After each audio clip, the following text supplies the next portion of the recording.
What if the silence of your body isn't emptiness, but the soul's first whisper? We live in a world that mistakes stillness for stagnation, solitude for sadness, and a quiet woman for a broken one. But what if that silence isn't the absence of life, but the beginning of something sacred? Many women are silently walking away from relationships that once defined them, from desires that no longer resonate, from a world that told them they must be chosen to have worth. And when they do, society often panics. Is she okay, they ask. Did someone hurt her? But maybe the real answer is she's finally listening to something deeper. Carl Jung believed that all repressed energy eventually returns through transformation. So when the body no longer seeks external validation or intimacy on autopilot, it creates space for the soul to speak for the first time clearly. Have you ever noticed that after a period of emotional withdrawal or sexual abstinence, many women report vivid dreams, sharper intuition, even spiritual awakenings? That's not a coincidence. That's a calling. This isn't about rejecting love. It's about awakening to a deeper form of it, one that starts from within. It's about stepping off the stage of performance and stepping into the temple of presence. So today, let's challenge the idea that a woman who chooses solitude is lost.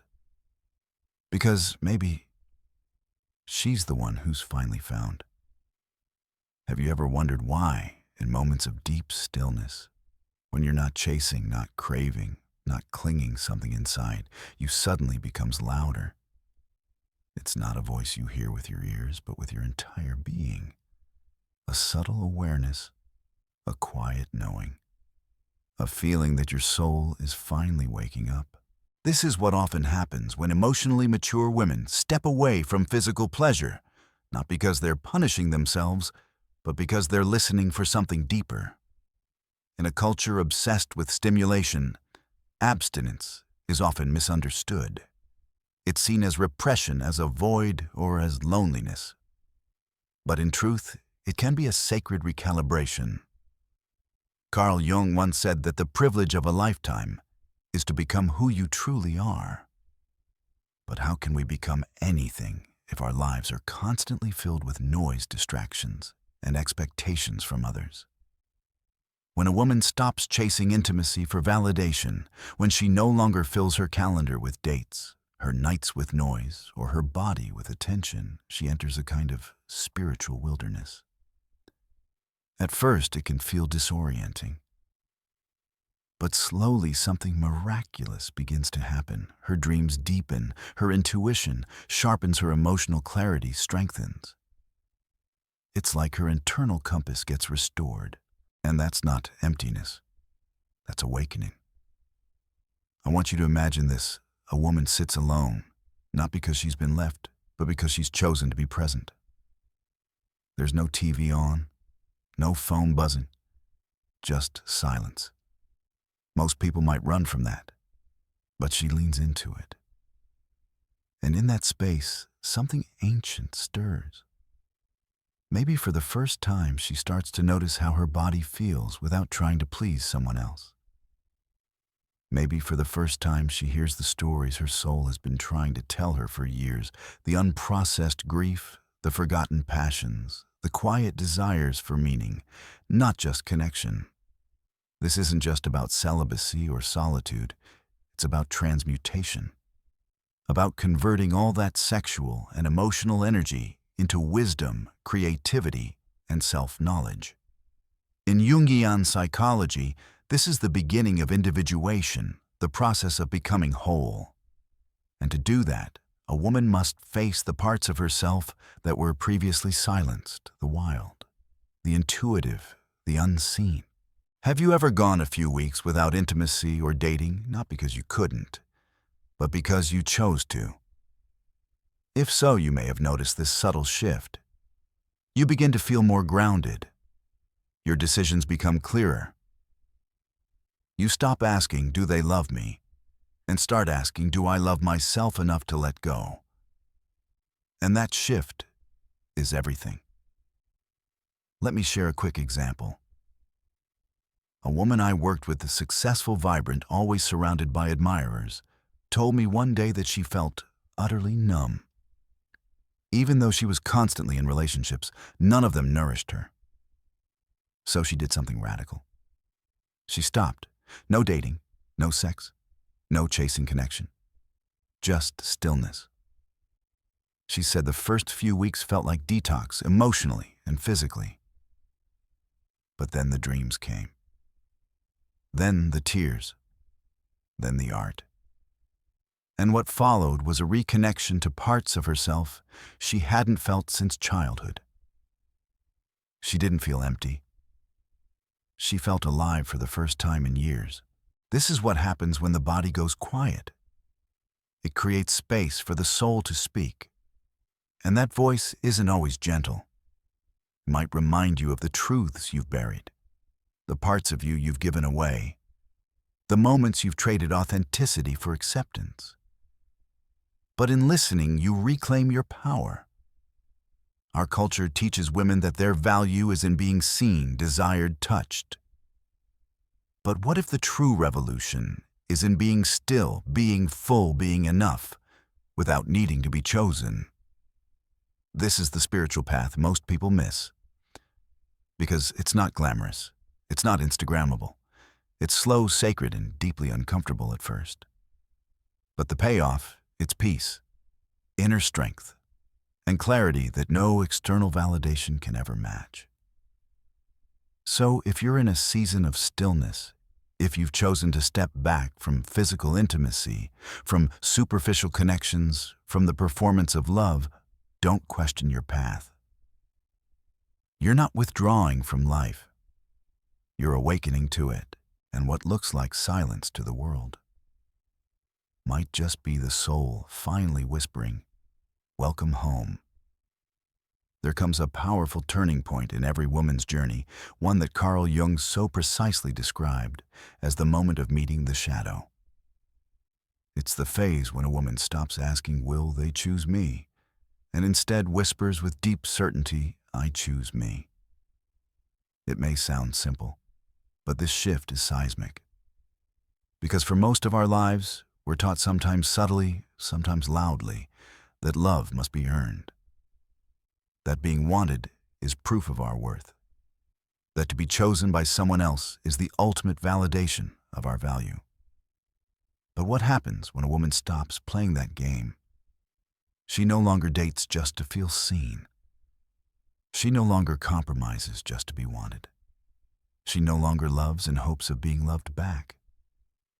Instead, she begins a deeper kind of love, one that turns inward. One that is fierce, unapologetic, and liberating. She starts loving herself not as a backup plan, not as an act of rebellion, but as a sacred responsibility. Jung believed that the shadow, the parts of ourselves we hide, deny, or suppress, becomes most visible during times of emotional withdrawal. When we no longer seek external validation, our inner world rises to the surface. And often what we find there isn't always pretty. Because here's the truth, when a woman steps away from relationships, sex, or emotional entanglements, what shows up first is not always peace, it's pain. Memories she tried to forget, doubts she buried under smiles, patterns of chasing, performing, pleasing, all of it surfaces. That's the shadow. It's not evil. It's not broken. It's simply the parts of you that were never allowed to breathe. But here's the beauty, when you sit with your shadow long enough, something begins to soften. You stop running from yourself. You stop fearing your needs, your wounds, your longings. You begin to integrate. And as Jung said, what you resist not only persists, but grows in size. But what you face, you begin to transform. Let me give you a real-world picture. I once knew a woman mid-40s, divorced, 2 kids. She told me I've always gone from one relationship to the next. I didn't know how to be alone. But then, she chose solitude intentionally. And in that silence, all her insecurities showed up. She cried for weeks, not from loneliness, but from realizing how much of her self-worth had been outsourced to people who didn't even deserve her. But here's the turning point: she didn't run back. She didn't settle for a warm body in a cold relationship. She chose to stay, to listen, to heal. And as she did, the most remarkable thing happened. The fake began to fall away. She no longer tolerated shallow conversations. She no longer pretended to enjoy what drained her. She no longer smiled to avoid tension. The woman who once needed to be chosen had chosen herself, and that changed everything. That's the essence of Jung's shadow integration. When a woman embraces her shadow, not to fix it, but to know it, she becomes whole. She doesn't love because she's afraid to be alone. She doesn't say yes because she fears rejection. She doesn't chase chemistry at the cost of her peace. Instead, she becomes a force of nature, quiet, grounded, unshakable. You may ask, but doesn't that make her cold, detached? No. It makes her clear. She doesn't give her love recklessly anymore, because now she understands her love is sacred. It's not a negotiation. It's a gift. And the people who only wanted pieces of her, her body, her energy, her nurturing, will start to feel uncomfortable. Not because she's changed in a bad way, but because she's stopped playing small. So if you're at that place right now where you're not interested in being chosen, but in choosing, you're not lost.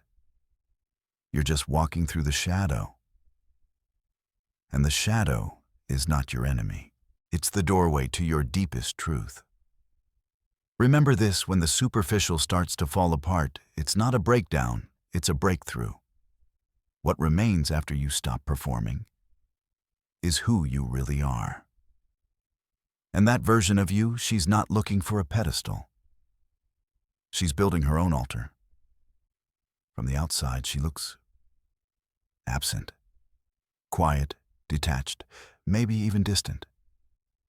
She's not showing up in group chats. She's not chasing dates. She's not updating anyone about what she's doing every second of the day. And in today's hyper-connected world, where visibility is equated with value, her withdrawal is often misunderstood. But here's what no one sees: that silence. It's not absence. It's presence of the deepest kind. We've been taught that presence means being out there, being busy, being loud, being validated.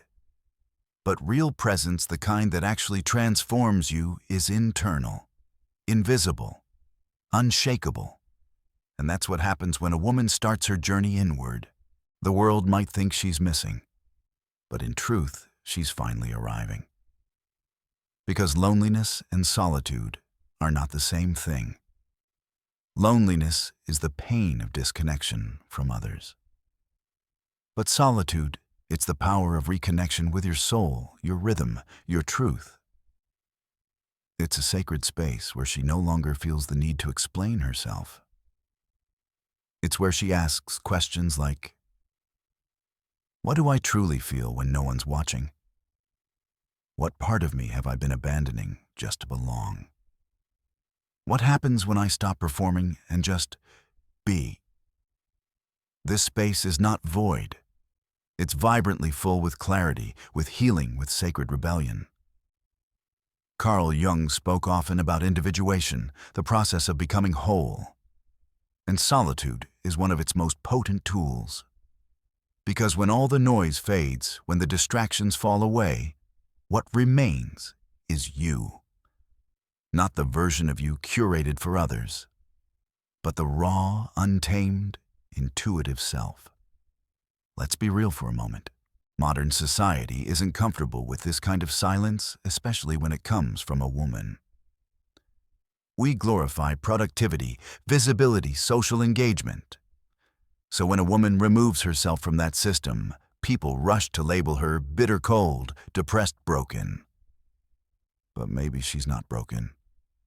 Maybe she's breaking free, free from needing to be seen to feel worthy, free from using relationships as distractions, free from measuring her aliveness by how many texts she gets or how many people want her body. In this kind of stillness, she doesn't just take a break. She initiates herself. And this initiation is no small thing. It's a return to the forgotten rituals of feminine wisdom where sitting in silence was once seen as sacred, where women didn't just seek connection with others, but with their own inner voice, their own inner archetype. There's a reason spiritual traditions across cultures emphasize retreat, fasting, silence, not to punish the body, but to tune in to what lives underneath the noise, to hear what only the soul can say. When a woman chooses this kind of solitude, it's not because she's giving up, it's because she's listening. And what she hears is powerful, a body that wants gentleness, a heart that craves authenticity, a mind tired of the chaos and manipulation of modern love. She's not waiting for someone to complete her. She's not posting for attention. She's not performing softness just to be liked. She's cultivating presence so real, so grounded, that it unsettles everyone still chasing the surface. Have you ever been around someone who's truly at peace? There's a weight to them, a calm gravity. They don't fill the room with chatter. They don't seek approval. And yet you feel them more than anyone else. That's presence. That's the power of sacred solitude. And maybe that's what this journey is really about. Not disappearing, but rediscovering. Not hiding, but healing. Not rejecting others, but reconnecting with your own divinity. So the next time you see a woman who's withdrawn, who isn't dating, who isn't playing the game, don't pity her. Don't assume she's broken. Look again. She might just be in the middle of the most profound ceremony of her life. Because absence is only absence if you're looking from the outside. But when you're on the inside, when you're the one sitting in the quiet, listening to your soul healing generations of patterns, you realize you're not missing from the world. You're finally returning to yourself.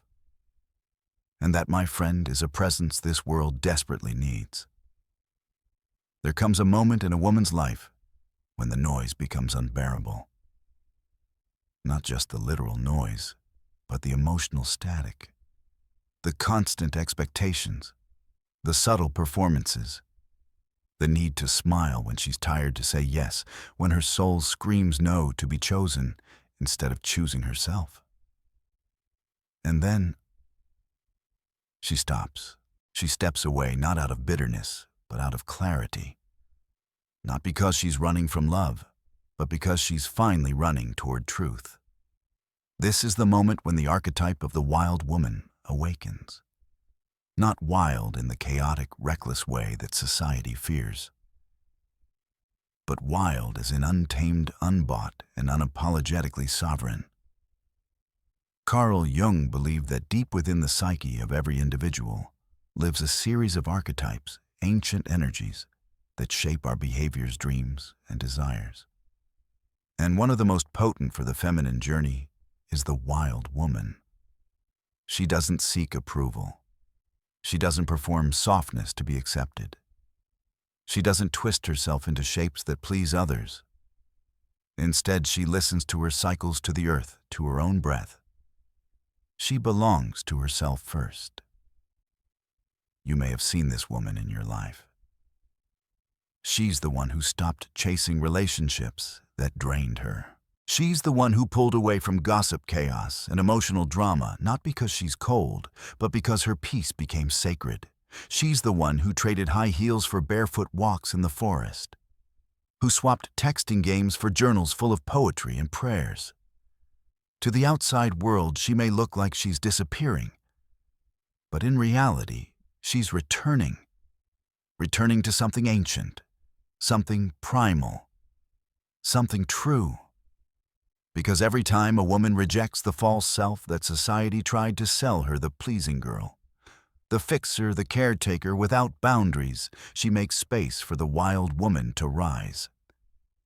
And this rise is radical. Why? Because we live in a culture that fears women who don't need to be chosen. A culture that thrives on keeping women distracted by trends, by attention, by romantic validation. So when a woman says, "I don't need to be anyone's favorite story, I'd rather write my own," she disrupts the whole game. She doesn't chase relationships anymore. She creates alignment. She doesn't wait for someone to love her first. She becomes the love she was seeking. Let me ask you something. What happens when a woman stops asking, "Am I enough?" and starts asking, "What is enough for me?" That shift, that sacred pivot, is what sets her free.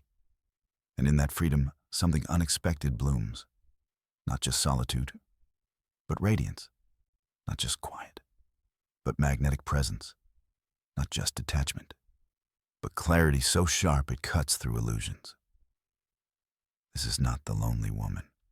This is the liberated woman, and her silence. It's not absence. It's a declaration: I will no longer participate in anything that betrays my soul. When she walks into a room, she doesn't demand attention. She changes the temperature. People feel her before she speaks. Because when you embody your truth, you become unmistakable. So if you find yourself in that space, pulling away from noise, stepping out of roles that no longer fit, shedding the skin of who you thought you had to be, don't panic. You're not falling apart. You're falling into yourself. You're awakening the wild woman within the one who doesn't fear solitude, who doesn't beg for scraps of love, who remembers that her body, her time, her energy are hers. And in a world that profits from your self-doubt, choosing yourself will always be a revolutionary act. Let's talk about a stage almost no one sees, but every awakened woman must face. It's not glamorous. It's not Instagrammable. And it's not the kind of transformation that comes with soothing music and yoga poses under sunsets. This phase is what I call the cocoon. Carl Jung would call it the nigredo, the dark night of the soul where the old self disintegrates before something new can be born. It begins quietly. You stop resonating with the people around you. The conversations that once thrilled you feel empty. Your old goals, they no longer excite you, but you're not sure what comes next either. You're not where you used to be, but you're not yet who you're becoming.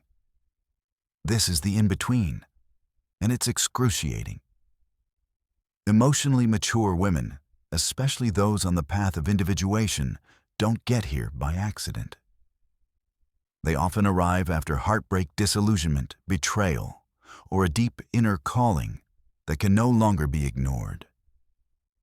And here's the paradox: the cocoon feels like dying, but it's actually a rebirth. You may feel misunderstood even by the people who once knew you best. You may cry for no reason. You might crave solitude, but fear the silence. You may doubt everything: your path, your worth, even your sanity. This is where many women turn back. They reach for old patterns, relationships that once felt familiar, distractions that used to numb the pain, habits that kept them small but safe. And who could blame them? The cocoon phase offers no guarantees.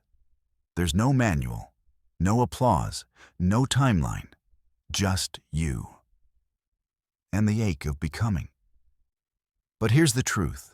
No one tells you if you can stay with the discomfort, stay with your breath, stay with your soul as she rearranges herself. You don't just heal, you transform. Because what's really happening in the cocoon is not collapse, it's reconfiguration. Your nervous system is learning to relax without external validation. Your heart is remembering how to beat for you again. Your intuition, the voice society told you to mute, is getting louder, clearer, stronger. And when you emerge, because you will, you carry something sacred, You no longer need to be understood to feel peace. You no longer need to be desired to feel beautiful. You no longer need to be chosen to know you belong. You become a living contradiction to everything the world once told you. That's why the cocoon is not just about you. It's not just personal, it's archetypal. Because when one woman walks through the fire and doesn't flinch, she becomes a lighthouse. She becomes the quiet force in the room that reminds others it's possible to rise without running. She becomes the woman whose stillness carries power, whose gaze holds compassion because she's met her own shadows and survived. This is why emotional maturity isn't soft or passive. It's a storm that learned to rest. And every woman who's ever walked the path of inner growth knows, before the bloom, there is the burial. Before the light, there is the cave. Before the wings, there is the cocoon. So, if you're there right now, feeling lost, alone, or broken, I want you to pause and remember, you're not breaking down. You're breaking open. And maybe, just maybe, what you're becoming is so powerful it requires this much silence to form. Don't quit. Don't rush. Stay. Because what waits on the other side of the cocoon is not just healing. It's the woman you were always meant to be. There comes a point on every woman's journey when love is no longer something she seeks. It's something she radiates. And that's the turning point we rarely talk about, the moment she no longer loves to fill a void, but from a place of wholeness. You see, emotionally mature women don't fall in love because they're lonely. They love because they are full of life, full of clarity, full of self-respect. And when you're full, you stop begging for breadcrumbs. This isn't the kind of love sold in movies where the damsel waits to be saved, or the happily ever after depends on someone else showing up. No, this is a different story. This is the woman who has already saved herself. She's cried on her own bathroom floor. She's stared down her trauma in the middle of the night. She's picked up every broken piece and rebuilt herself, not as who she used to be, but as who she was always meant to become. So no, she's not waiting for someone to come fix her. She's not looking for a rescuer. She is the source now. And from that place, love changes shape. It's no longer about being chosen. It's about choosing consciously, clearly, unapologetically. She doesn't seek a fairy tale. She seeks a soul alliance, a bond rooted in truth, not illusion, in freedom, not codependency. That's the kind of love that feels rare in a world obsessed with instant gratification and shallow attention. But here's the truth. When a woman becomes the source of her own joy, she becomes unshakable. Her silence is no longer a void, it's a sanctuary. Her solitude is no longer punishment, it's her temple. And in that space, she doesn't just know her worth, she embodies it. That's why she's not easily impressed, not easily swayed, not easily fooled. Because when you've walked through fire to meet your own soul, you stop entertaining people who only bring smoke. You stop needing to be wanted, because you've already chosen yourself. And that's the part many people misunderstand. They think women like her are cold, hard, distant. But that's not it. She's soft, but not weak. She's kind, but not naive. She's open, but not desperate. She's learned that the most sacred form of love is the kind that flows from her, not to her. She's not interested in being someone's missing piece because she's not missing. And that makes her powerful beyond words. Because when a woman no longer needs you, but chooses you, that's real love. Not a transaction, not a strategy, not an escape, but a conscious, sovereign, sacred yes. So if you've ever wondered why some women walk away from almost perfect relationships, this is why. They're no longer seduced by potential. They're aligned with purpose. And unless a relationship deepens their peace, expands their soul, and honors their truth, they'd rather stand alone. Not because they're bitter, but because they're finally whole. That's the revolution no one sees coming. Not loud, not flashy, just quietly unstoppable. So if you're a woman on this path, don't shrink. Don't explain. Don't apologize for needing depth in a world that settles for distractions. You're not too much. You're just finally enough for yourself. And that changes everything. So let's be clear, she doesn't live alone because someone abandoned her. She lives alone because she finally stopped abandoning herself. This isn't a story of loss. It's a story of conscious return, a return to her essence, her rhythm, her truth.